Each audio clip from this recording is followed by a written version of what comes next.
Endocrine system.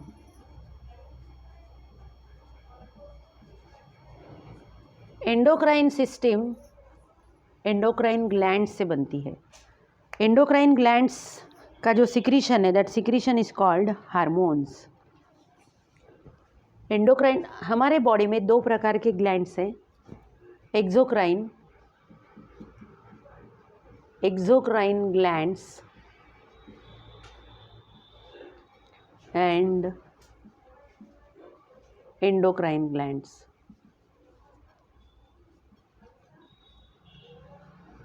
कितने प्रकार के ग्लैंड्स हैं हमारे बॉडी में? दो प्रकार के, एक्सोक्राइन एंड एंडोक्राइन। अब ये जो एक्सोक्राइन ग्लैंड्स है, एक्सोक्राइन ग्लैंड्स, इनमें salivary gland, tear gland that is lacrimal gland, sweat gland, mucus gland, then sebaceous gland, ceruminous glands means wax glands, mammary glands। ये जो ग्लैंड्स है ये सब एक्सोक्राइन ग्लैंड्स है। इनके सिक्रीशन को हार्मोन नहीं बोला जाता है। जैसे सलाइवरी ग्लैंड से सलाइवा, टीयर ग्लैंड से टीयर, स्वेट ग्लैंड से स्वेट, म्यूकस ग्लैंड से म्यूकस, सीबेसियस ग्लैंड से सीबम, वैक्स ग्लैंड से वैक्स, मैमरी ग्लैंड से मिल्क सीक्रेट होता है। तो ये जो एक्सोक्राइन ग्लैंड है इनका स्ट्रक्चर कैसे होता है? तो ये एक्सोक्राइन ग्लैंड है, इनमें डक्ट होती है। इनमें क्या होती है? डक्ट। तो एक्सोक्राइन ग्लैंड का जो भी सिक्रीशन है वो सिक्रीशन पहले डक्ट में आता है। इस ग्लैंड से कहाँ आएगा? पहले डक्ट में आएगा और फिर डक्ट से वो बाहर रिलीज़ होगा, या तो बॉडी के सरफेस पे, समझ में आया ना, या फिर इंटरनली। तो duct, this glands, exocrine glands have duct and they pour their secretion into duct. जो एंडोक्राइन ग्लैंड्स है, एंडोक्राइन ग्लैंड्स को डक्ट लेस ग्लैंड बोला जाता है। Ductless gland, endocrine gland को डक्टलेस ग्लैंड बोला जाता है। एंडोक्राइन ग्लैंड का जो सिक्रीशन है, secretion of endocrine gland is called hormone. Endocrine gland के सिक्रीशन को हार्मोन बोला जाता है। हार्मोन ये एक लैटिन वर्ड है, इसका मीनिंग होता है इंग्लिश में टू स्टिमुलेट। हार्मोन का मीनिंग क्या होता है इंग्लिश में? To stimulate. ये सबसे पहले हार्मोन इस वर्ड को यूज़ किया था साइंटिस्ट E.H. स्टार्लिंग ने।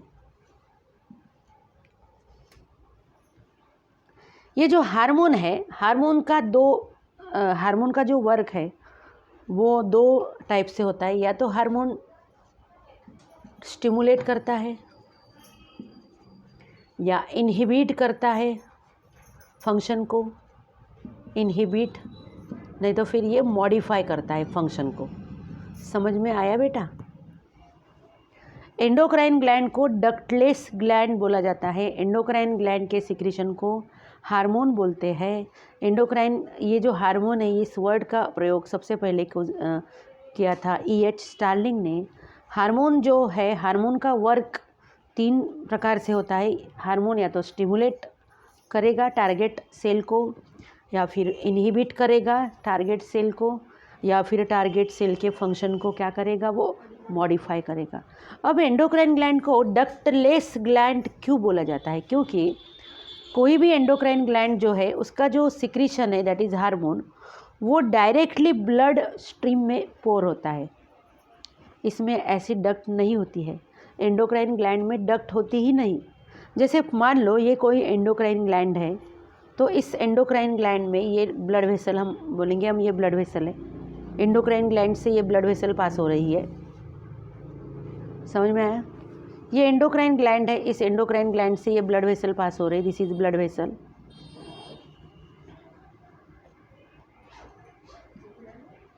तो इस एंडोक्राइन ग्लैंड का जो सिक्रीशन है हार्मोन, ये डायरेक्टली कहाँ पोर होगा? ब्लड में। और ये जो ब्लड है, ब्लड के द्वारा ये जो सिक्रीशन है, हार्मोन है, ये कहा जाएगा टारगेट सेल पर, टारगेट सेल की तरफ। मतलब हार्मोन को टारगेट सेल के पास या फिर टारगेट सेल में कौन लेके जा रहा है? ब्लड। तो एंडोक्राइन ग्लैंड को डक्टलेस ग्लैंड क्यों बोला जाता है? क्योंकि endocrine gland secrete their secretion, that is hormones, directly into bloodstream, and ducts are absent in endocrine gland, and hence endocrine glands are called ductless glands. Any difficulty? ये जो hormones होते हैं, hormones की कुछ प्रॉपर्टीज़ होती है, इन properties को हम डिस्कस करेंगे। Properties of hormone. Properties of hormone में पहली प्रॉपर्टी है, hormones have very low molecular wait.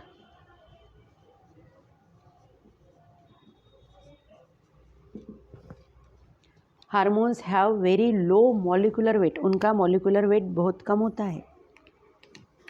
And hormone का जो फंक्शन है, जो हार्मोन कैसे एक्ट होता है, हार्मोन 3 तरीके से एक्ट होता है। या तो फिर वो स्टिमुलेट करेगा टारगेट सेल को, और इनहिबिट और मॉडिफाई। समझ में आया?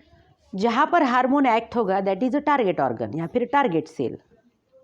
हार्मोन जो है, hormones are very target specific. Hormones are very target specific, मतलब हार्मोन्स टारगेट सेल पर या फिर टारगेट ऑर्गन्स पर एक्ट होंगे, बाकी दूसरे किसी भी ऑर्गन पर या फिर दूसरे किसी भी सेल पर हार्मोन एक्ट नहीं होंगे, सिर्फ टारगेट सेल पर। मतलब जिस सेल पर हार्मोन या फिर जिस ऑर्गन पर हार्मोन एक्ट होंगे that is a target cell, that is target organ. तो hormones are very target specific. इसके बाद ये हार्मोन जो है, इनका secretes in very less amount,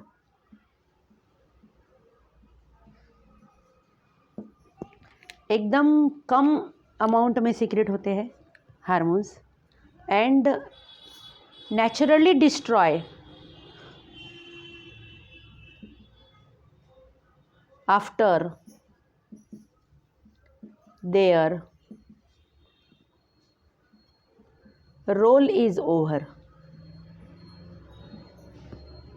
उनका फंक्शन ख़त्म होने के बाद नेचुरली वो डिस्ट्रॉय हो जाएंगे अपने आप हार्मोन्स। आई बात समझ में? समझ में आ रहा है आप सभी को? तो आपको ये सब समझ में आ रहा है? हार्मोन्स की प्रॉपर्टीज़ है ये, इसका हेडिंग हम लिख लेंगे, ऊपर लिखा नहीं मैंने, ये है properties of hormones.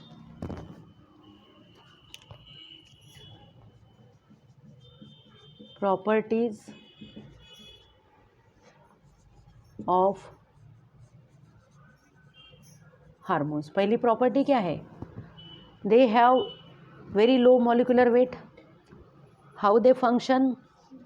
Stimulate, inhibit और modify the target cell or specific organ. They are very target specific, they act on only target organ. They secretes in very less amount and destroyed or metabolized after their role is over. Low secretion, अगर hormone का less secretion होता है that is called hyposecretion. क्या बोलेंगे हम उसे? Hyposecretion. अगर hormone का सिक्रीशन कम होता है, जैसे पहले तो बहुत कम सिक्रेट होते हैं, उससे भी अगर कम सिक्रेट होते हैं तो दैट इज़ हाइपोसिक्रीशन। लेकिन हार्मोन्स अगर मोर अमाउंट में सिक्रेट होते हैं, जितने चाहिए उससे थोड़ा ज़्यादा, तो that is called hyper secretion. अब दोनों भी डेंजरस है, हाइपोसिक्रीशन भी डेंजरस है और हाइपर सिक्रीशन भी डेंजरस है। ना तो हार्मोन का सिक्रीशन कम चाहिए, ना तो हार्मोन का सिक्रीशन ज़्यादा चाहिए।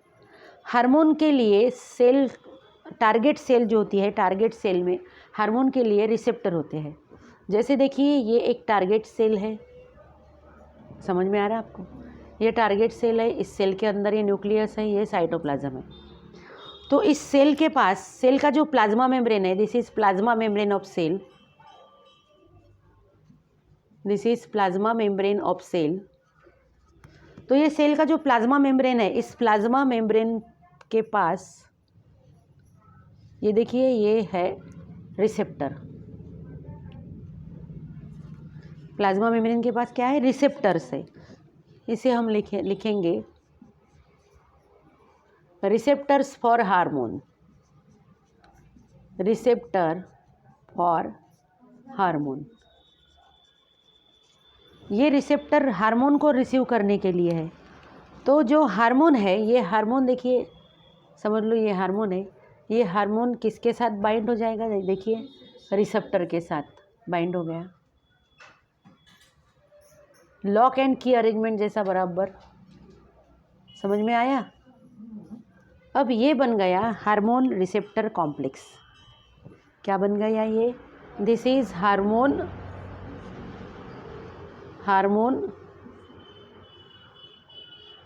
Receptor complex. क्या बन गया ये? Hormone receptor complex. तो ये अब हार्मोन रिसेप्टर कॉम्प्लेक्स बनने के बाद या तो अब ये स्टिमुलेट करेगा, इनहिबिट करेगा, या फिर सेल के फंक्शन को मॉडिफाई करेगा। ओके बेटा, एक तो इस प्रकार से हार्मोन एक्ट होता है। दूसरा भी टाइप है, एक तो रिसेप्टर के साथ बाइंड होगा, लेकिन रिसेप्टर, हार्मोन के लिए रिसेप्टर हर सेल के पास नहीं होता। दूसरा ऐसा है कि देखिए ये सेल है, इस सेल का ये न्यूक्लियस है, और न्यूक्लियस के अंदर क्या है? डीएनए, मतलब जीन है।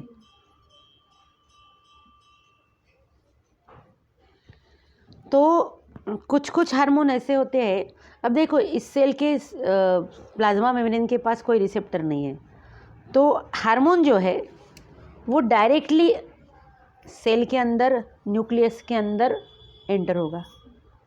मतलब इसका जो रिसेप्टर है वो कहाँ है? न्यूक्लियस के अंदर है। इस हार्मोन का रिसेप्टर कहाँ है? न्यूक्लियस के अंदर। न्यूक्लियस के अंदर वो एंटर होगा और ये क्या करेगा? जो जीन है, जीन को मॉडिफाई करेगा। क्या करेगा बेटा? जीन को मॉडिफाई करेगा। तो इस तरह से हार्मोन का एक्शन होता है।